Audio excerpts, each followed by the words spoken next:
तो आज पढ़ना है इर्रेशनल नंबर। देखो इर्रेशनल नंबर में हमने क्या लिखा है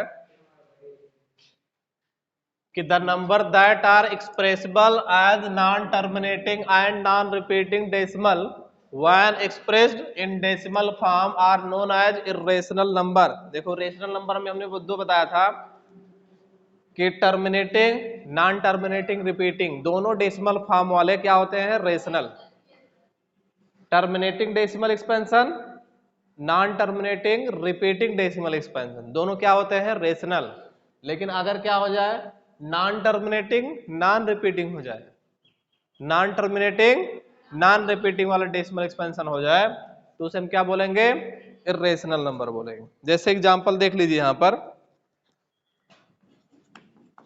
जैसे हमने लिख दिया 0.1 01 001 000। देखो ये रिपीट नहीं कर रहा है ना, तो टर्मिनेट हो रहा है।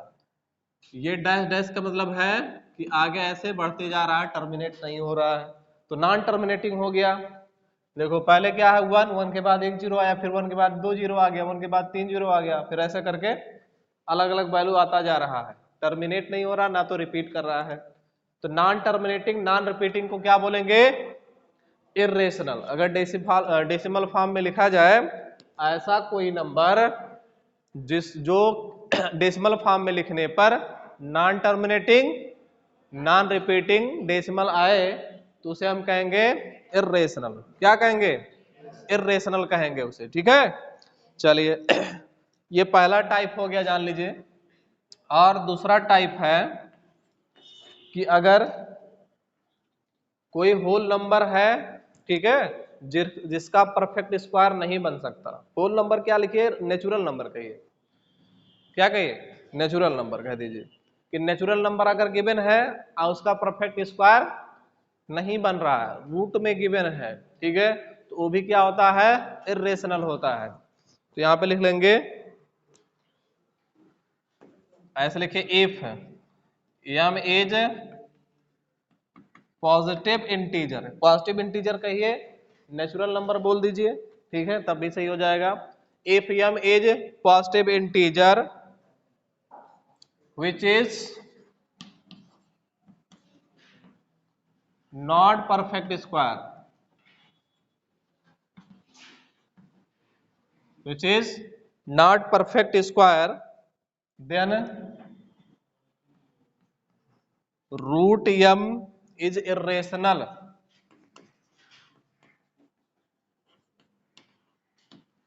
जैसे एग्जांपल, रूट में 2 लिख दीजिए, रूट में 3, रूट में 5। 4 का तो परफेक्ट स्क्वायर बन जाएगा नहीं, 2 का परफेक्ट स्क्वायर होता है।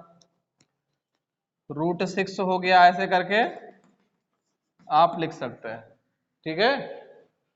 तो ये सब क्या होंगे, इर्रेशनल नंबर होंगे।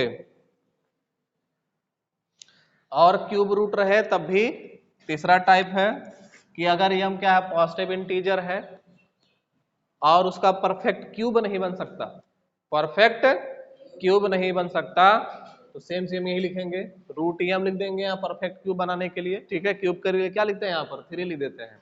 तीसरा ये लिख दीजिए कि if M is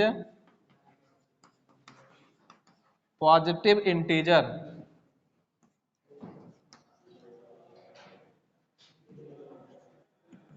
which is not perfect cube,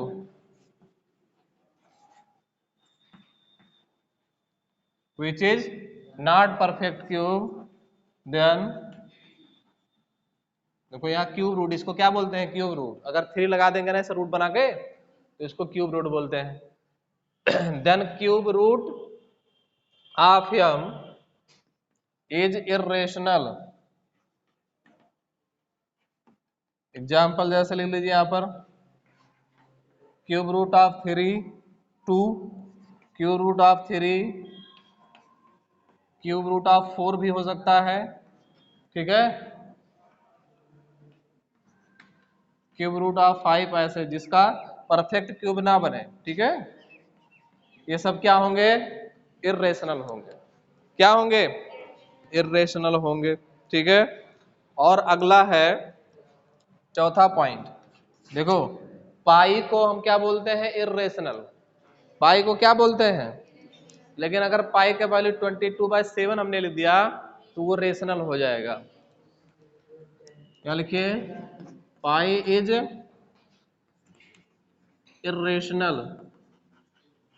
pi is क्या है, इर्रेशनल। बट यहां लिख दीजिए आप 22/7 इज रेशनल। ध्यान दीजिए, पाई का एग्जैक्ट वैल्यू 22/7 नहीं होता है, केवल सॉल्व करने के लिए 22/7 हम लिख देते हैं, ठीक है। तो इसलिए क्या है वो, पाई इर्रेशनल होता है। ध्यान दीजिए फिर से, हमने लिखा इर्रेशनल। इर्रेशनल किसे कहा जाएगा, ऐसा कोई नंबर कि उसको डेसिमल फॉर्म में लिखने पर non terminating non repeating decimal form दिखे तो उसको हम इर्रेशनल बोलेंगे। पहला पॉइंट, एग्जाम्पल हमने लिख दिया, ठीक है। दूसरा हमने क्या लिखा कि यम अगर कोई पॉजिटिव इंटीजर है और उसका परफेक्ट स्क्वायर नहीं बन सकता तो रूट में यम क्या होगा, इर्रेशनल होगा। ऐसे यम कोई पॉजिटिव इंटीजर है, उसका परफेक्ट क्यूब नहीं बन सकता, तो परफेक्ट क्यूब नहीं बन सकता तो क्यूब रूट ऑफ यम क्या होगा, इर्रेशनल होगा। जैसे एग्जांपल हमने बता दिया, यहाँ 3 लिखने का मतलब यह है क्यूब रूट इसको पढ़ेंगे। अगर 3 कुछ नहीं लिखते हैं यहाँ पर तो स्क्वायर रूट पढ़ेंगे इसको, ठीक है। पाई क्या होता है, इर्रेशनल होता है, जबकि 22/7 क्या होता है, रेशनल। पाई का एग्जैक्ट वैल्यू 22/7 नहीं होता है, ठीक है, समझ गए। अब इस पर इर्रेशनल नंबर पर हम लोग पढ़ेंगे एप्लीकेशन। आपको प्रूव करना रहेगा कि क्या रूट में 2, रूट में 3, रूट में 5, रूट में 6 ये क्या इर्रेशनल नंबर हैं, इसको प्रूव करना है, ठीक है। तो इतना नोट करिए, उसके बाद मैं प्रूव करके बता रहा हूं। चलो इसको मैं मिटा देता हूं, नोट कर लीजिए। हो गया, मिटा देता हूं।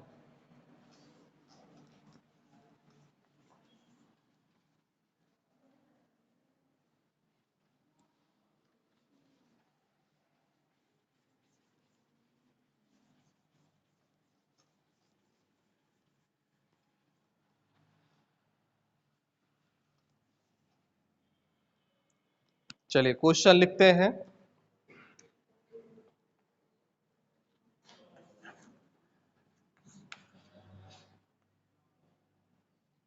Prove that root 2 is irrational. आपको प्रूव करना है कि रूट में 2 क्या है, इर्रेशनल नंबर है, ठीक है। देखो जब इर्रेशनल नंबर प्रूव करना रहे आपको तो उसको पहले मान के चलिए कि ये रेशनल है, मान लीजिए, ठीक है। कंडीशन रेशनल वाला अप्लाई करिए, जब कंडीशन अप्लाई नहीं हो पाएगा तब हम बताएंगे कि ये इर्रेशनल था, जो हमने इसको गलत मान लिया, ठीक है। तो क्या मानेंगे पहले इसको कि रूट 2 क्या है, rational.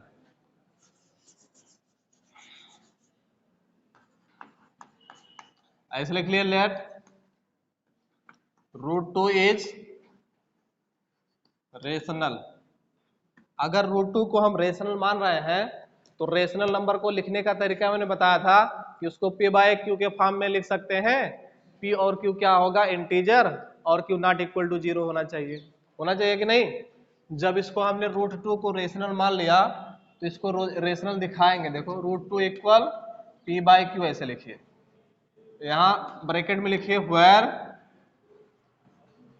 p and q are integers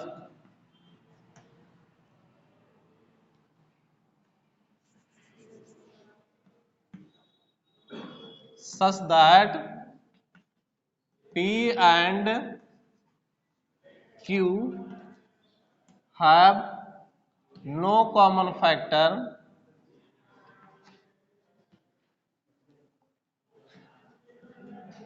other than 1, ठीक है। ये आपको लिखना है, ध्यान दीजिए। यहाँ रूट 2 को हमने माना है इंटीजर, सॉरी रेशनल, तो रेशनल जब माना है तो p बाय क्यू के फॉर्म में ले सकते हैं। p और q क्या है, इंटीजर है। ऐसा इंटीजर हमने लिया है p और q को कि एक के अलावा इसका कोई कॉमन फैक्टर नहीं होगा। p और q ऐसा इंटीजर है कि एक के अलावा कोई कॉमन फैक्टर नहीं होगा इसका, ठीक है।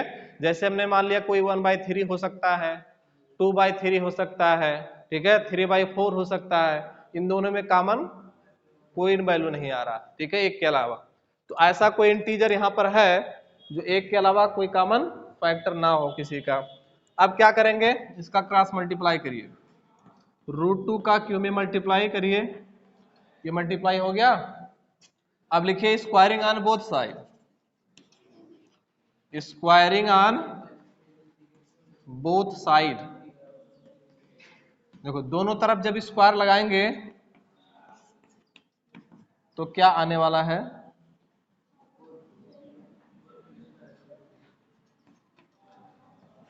देखिए ये √2 क्या बन जाएगा, 2q² इक्वल पी स्क्वायर। ध्यान दीजिए क्या मिल गया, 2q² इक्वल पी स्क्वायर आ गया। ऐसा लग रहा कि 2 में देखो यहाँ मल्टीप्लाई है ना, 2 इंटू q² है, 2 को हम जब यहाँ भेजेंगे तो पी स्क्वायर को करेगा डिवाइड, पी स्क्वायर को क्या करेगा, डिवाइड करेगा, पी स्क्वायर को करेगा डिवाइड। तो यहाँ लिखिए इंप्लाइज दैट 2 डिवाइड्स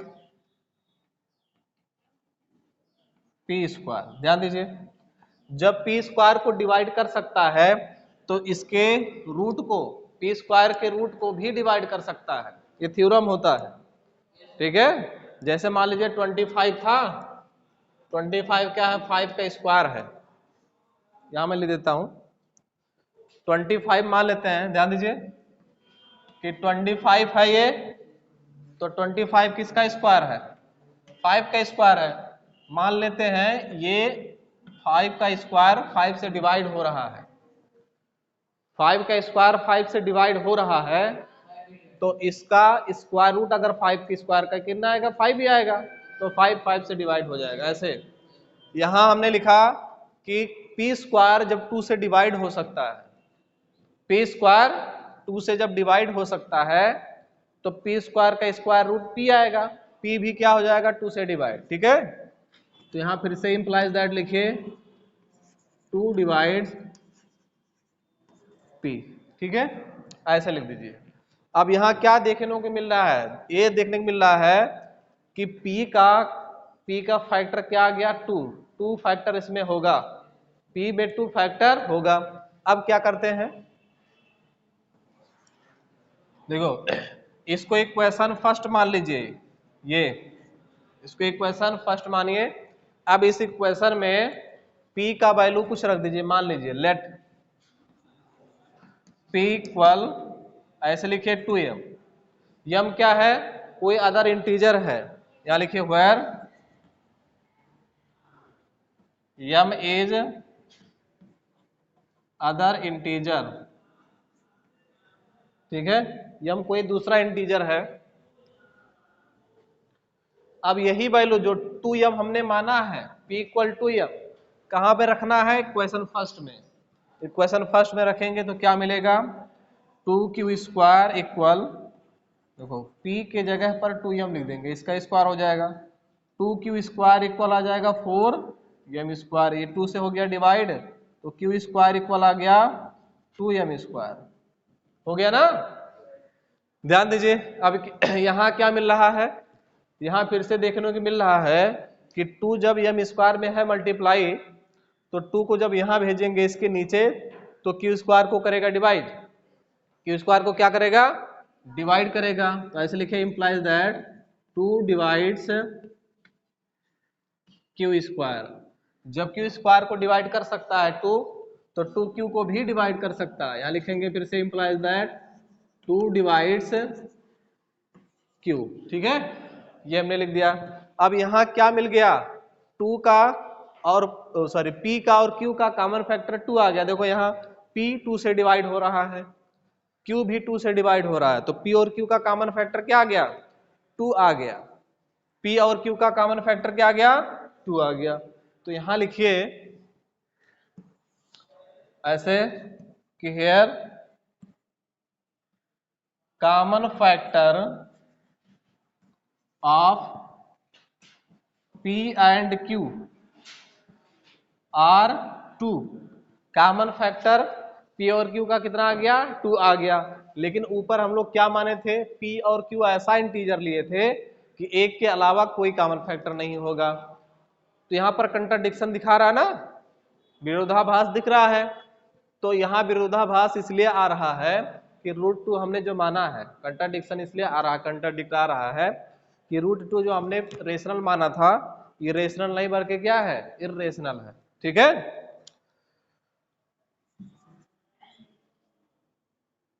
तो यहां लिखेंगे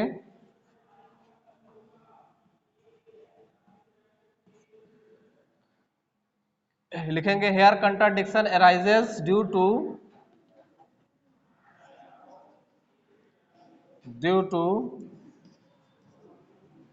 रॉन्ग एजम्पशन। ठीक है, जो हमने एजम्पशन मान लिया था ये रॉन्ग था। ठीक है, हेंस लिख दीजिए यहां पर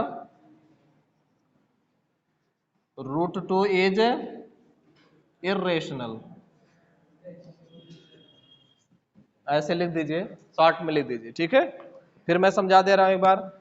अगर मान लीजिए आपको प्रूव करना रहे कि ये इर्रेशनल है तो उसको पहले क्या मानेंगे, उसको मान के चलेंगे कि ये रेशनल है। जब रेशनल है तो P बाई Q के फॉर्म में ले सकते हैं, फिर इसका कर देना P और Q यहाँ पे लिखना जरूरी है कि P Q हमने क्या माना है, कैसे इंटीजर लिए हैं।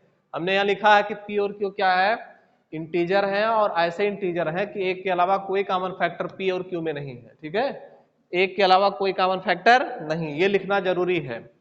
ठीक है, उसके बाद क्या करना है, क्रॉस मल्टीप्लाई कर देना है, स्क्वायरिंग करना है दोनों तरफ, squaring on both side. Square हमने लगा दिया, स्क्वायर लगाने से जो ये रूट था वो हट गया, 2Q square equal P square आ गया। इक्वेशन फर्स्ट मान लेना। ठीक है, अब यहाँ देखने को मिल रहा है कि 2QP स्क्वायर को डिवाइड कर सकता है।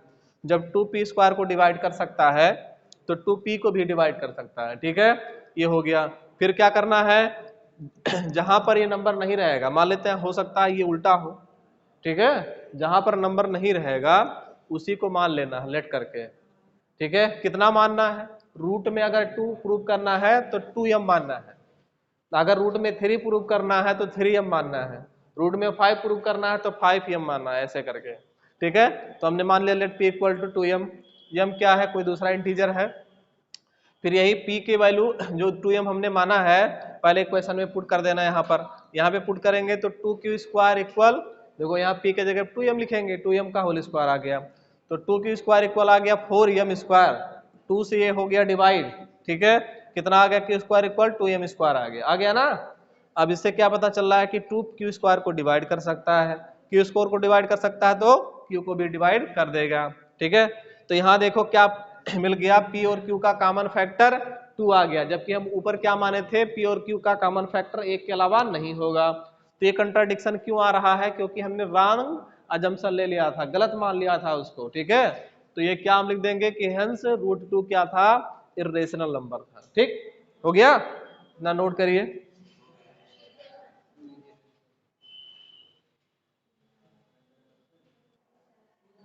ध्यान दीजिए, क्वेश्चन ये है कि find a rational number between √2 and √3। √2 और √3 के बीच में हमें एक रेशनल नंबर फाइंड करना है। चलिए कोई एक लिखना है, कोई भी एक लिख सकते हो। देखो √2 है ये, और ये रूट में 3 है। इससे बड़ा कोई नंबर लीजिए, इससे छोटा लीजिए, इसी के बीच में आएगा ना, इससे कोई बड़ा लीजिए और इससे छोटा। देखो रूट में लेना है इसको, तो रूट में कौन सा वैल्यू आ जाएगा, ऐसे करिए 2.25। √2 से बड़ा है कि नहीं है, और √3 से छोटा है कि नहीं है ना। कहने मतलब ऐसा कोई नंबर लेना है जिसका परफेक्ट स्क्वायर बन जाए, जिसका क्या बन जाए, परफेक्ट स्क्वायर बन जाए। ठीक है, तो इसके मतलब ये है कि √2 छोटा है रूट में 2.25 से, लेकिन रूट में 2.25 छोटा है √3 से। इन दोनों के बीच का है ना कि नहीं है, ऐसे लिखिए, रूट में 2 रहेगा।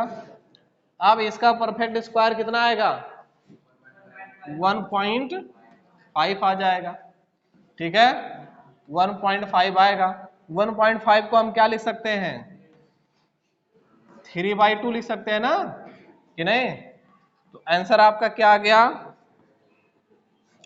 आंसर आपका आ गया 3/2। √2 और √3 के बीच में एक रेशनल नंबर हमने निकालकर यहाँ बता दिया। तो कैसे किया, इन दोनों के बीच का इनसे बड़ा होना चाहिए, इससे छोटा होना चाहिए, कोई ऐसा नंबर लेना कि उसका परफेक्ट स्क्वायर बन जाए, ठीक है, ऐसा कोई नंबर लेना उसका परफेक्ट स्क्वायर बन जाए। तो आसानी से इसको फाइंड कर सकते हैं कि दो इर्रेशनल नंबर के बीच में एक रेशनल नंबर कैसे फाइंड करें, ठीक, समझ गए ना। चलिए अगला क्वेश्चन है, तो अगला क्वेश्चन आपको फाइंड करना है, prove that √6 is an irrational. Root में 6 आपको प्रूव करना है कि इर्रेशनल है। जैसे √2 आप प्रूव किए हो कि √2 इर्रेशनल होगा, वैसे √6 वाला भी लिखना, खाली नंबर बस चेंज करते जाना, सेम वैसे रहेगा, ठीक है। जैसे √2 को हमने बताया कि इसको प्रूव करिए कि √2 क्या है, इर्रेशनल, वैसे ही डायरेक्ट लिखना √6, बस आप नंबर खाली चेंज करते चले जाओ, वो अपने आप प्रूव हो जाएगा, ठीक है। उसके बाद अगला क्वेश्चन है, prove that 2 + √3 is an irrational number given that √3 is an irrational. यहाँ दिया है कि √3 इर्रेशनल है, वो आपको प्रूव करके बताना है कि 2 + √3 इर्रेशनल है। तो ये बहुत ही आसान होता है, मैं क्वेश्चन यहाँ लिख देता हूं, prove that 2 + √3 is an irrational number. आपको प्रूव करना है कि √3 क्या है, इर्रेशनल है, लेकिन यहाँ क्वेश्चन में गिवन है कि √3 इर्रेशनल है पहले से, ध्यान दीजिए क्वेश्चन में गिवन है, मैं इतना ही खाली लिख रहा हूं, ठीक है। चलिए तो यहाँ क्या लिखना है आपको, ऐसा लिखना है, लेट 2 + √3 इज रेशनल, इसको रेशनल मान के लिखिए, ठीक है। तो रेशनल जब है तो 2 + √3 = p/q लिख सकते हैं, ठीक है। 2 + √3 को हम क्या लिख सकते हैं, p/q, p/q क्या है, इंटीजर्स है, ठीक है। ऐसा लिख दीजिए, where p and q are integers, ये क्या है, इंटीजर्स है, ठीक है। लेकिन कौन से इंटीजर है, q का वैल्यू 0 नहीं है, q ≠ 0, ठीक है, इतना लिख दीजिए। अब क्या करिए, 2 का ट्रांसपोज करिए दूसरे साइड में, 2 का ट्रांसपोज करेंगे, प्लस है माइनस हो जाएगा, मैं ऊपर लिख रहा हूं, तो यहां खाली बचेगा √3 = p/q माइनस में 2 हो जाएगा, हो गया ना। अब √3 यहां रहने दीजिए, देखो q का 2 में मल्टीप्लाई हो जाएगा, क्या आएगा, p - 2q/q, ध्यान दीजिए p/q को हमने माना था कि क्या है, ये रेशनल है, और pq क्या है, इंटीजर है। देखो ये इंटीजर है, 2 भी इंटीजर है, q भी इंटीजर है, कि इंटीजर का इंटीजर में मल्टीप्लाई इंटीजर आएगा, इंटीजर का इंटीजर में माइनस करेंगे क्या आएगा, इंटीजर ही आता है, ठीक है। क्लास 8th में ये सब प्रॉपर्टी पढ़े हो, ठीक है, कि अगर इंटीजर का इंटीजर से सब्ट्रैक्ट करते हैं तो इंटीजर ही आता है। ये कौन सी प्रॉपर्टी होती है, ये क्लोजर प्रॉपर्टी है, क्लोजर प्रॉपर्टी ऑफ सब्ट्रैक्शन, किसका, closure property of on integers, ऐसे कहेंगे कि क्लोजर प्रॉपर्टी है किस पर, इंटीजर पर, सब्ट्रैक्शन के लिए। तो अगर इंटीजर में से इंटीजर माइनस करेंगे इंटीजर ही आएगा, ऊपर इंटीजर, क्यों इंटीजर है, तो इंटीजर बाय इंटीजर क्या हो गया, ये रेशनल हो गया। तो कहने मतलब इधर भी रेशनल है, लेकिन यहाँ क्वेश्चन में पहले से गिवन था कि √3 क्या है, इर्रेशनल। क्या रेशनल इर्रेशनल के इक्वल आ सकता है कभी, रेशनल इर्रेशनल के इक्वल होगा, इधर है रेशनल, इधर है इर्रेशनल, तो रेशनल इर्रेशनल के इक्वल आएगा, नहीं आएगा, तो ये गलत आ गया। यहां लिखिए कि p - 2q/q is rational, but √3 is irrational.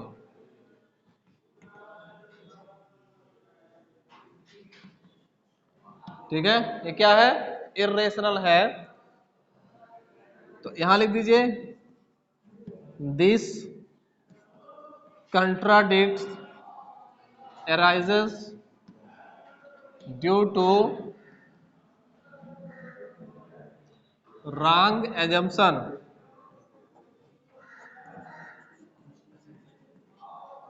ठीक है, इतना लिख दीजिए आप।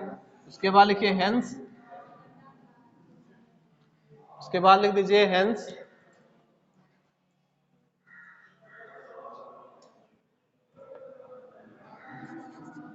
चलिए इतना लिख लीजिए, हेंस लिख दीजिए। उसके बाद लिखिए हेंस 2 + √3 इज इरेशनल। क्या लिखेंगे? Hence 2 + √3 is irrational. ठीक है, इतना लिख लीजिए।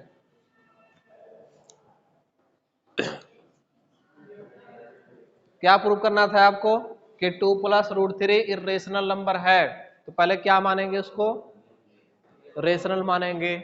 ठीक है, रेशनल मानेंगे तो p/q के फॉर्म में लिख सकते हैं। p और q क्या है? इंटीजर्स है। q नॉट इक्वल टू 0 ऐसा इंटीजर है कि यहाँ जो डिनोमिनेटर है 0 नहीं है। 0 भी क्या ना इंटीजर होता है ना। चलिए ठीक, अब इसका 2 का हमने ट्रांसपोज किया, दूसरे साइड भेज दिया, तो क्या आ गया? p - 2 q/q आ गया। ये भी क्या है? रेशनल है। p - 2 q/q ये रेशनल है, लेकिन रूट में 3 क्या है? इरेशनल है। तो रेशनल इरेशनल के इक्वल कभी नहीं आ सकता। यही हमने लिख दिया कि this contradicts arise due to रॉन्ग assumption hence 2 + √3 इज इरेशनल। ठीक है, इतना उतारिए।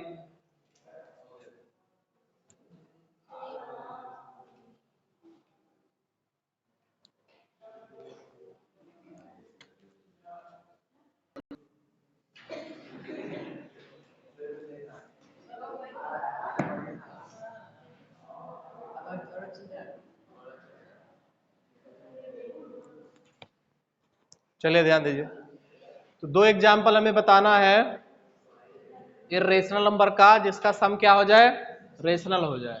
चलिए, तो पहला एग्जाम्पल देखिए, एक एग्जाम्पल मैं लिख रहा हूं 2 + √3 एंड 2 - √3। ये 2 इरेशनल नंबर हैं। देखो इरेशनल नंबर कैसे हैं फिर से बता देता हूं। क्लास 9th में आप पढ़े हैं कि sum of rational and irrational is irrational, कि रेशनल और इरेशनल का सम इरेशनल होता है, रेशनल और इरेशनल का डिफरेंस भी इरेशनल होता है। तो इसलिए हमने लिखा ये 2 + √3 भी इरेशनल है और 2 - √3 भी इरेशनल है। ये पहला एग्जांपल है। अगर इसका सम करेंगे 2 + √3 + 2 - √3, तो देखो √3 माइनस में है, प्लस में कट जाएगा, कितना आएगा? 4। ये क्या हो गया? रेशनल हो गया। तो यही दो एक एग्जांपल ये हो गया। एक एग्जांपल और लीजिए। ठीक है, एक एग्जांपल कोई और लिख देते हैं। चलिए एक एग्जांपल लिखिए 2 + 2√2 ऐसे लिख दीजिए। एक एग्जांपल हो गया। ये दूसरा 2 + 2√2 और यहां लिख दीजिए एंड 5 - 2√2। ये भी है क्या? इरेशनल। 2 + √2 और 5 - 2√2 ये भी क्या है? इरेशनल है। अगर दोनों का सम करेंगे तो क्या आने वाला है? 2 + 2√2 + 5 - 2√2। देखो 2√2 ये कट जाएगा, कितना आएगा? 5 × 7। ये क्या आ गया? रेशनल आ गया। क्या आ गया? रेशनल। तो ये 2 एग्जाम्पल आपको बताना था इरेशनल का कि दोनों का सम क्या हो जाए? रेशनल आ जाए। ठीक है, अब फिर 2 एग्जाम्पल आपको बताना है कि दोनों का प्रोडक्ट क्या आ जाए? रेशनल आ जाए। चलो इसका एग्जाम्पल मैं बता रहा हूं।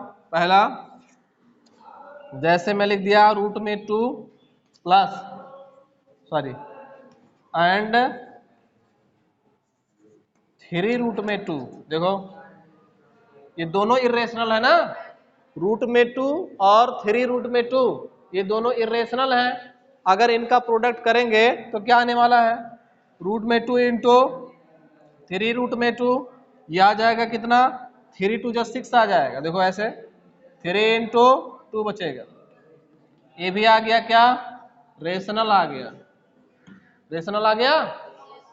चलिए दूसरा एग्जाम्पल, दूसरा एग्जाम्पल क्या है,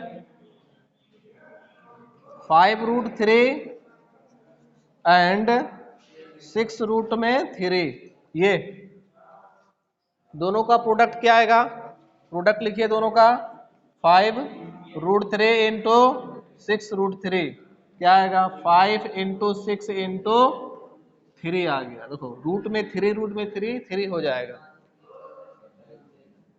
ये 90 हो गया, ये भी क्या है, रेशनल है।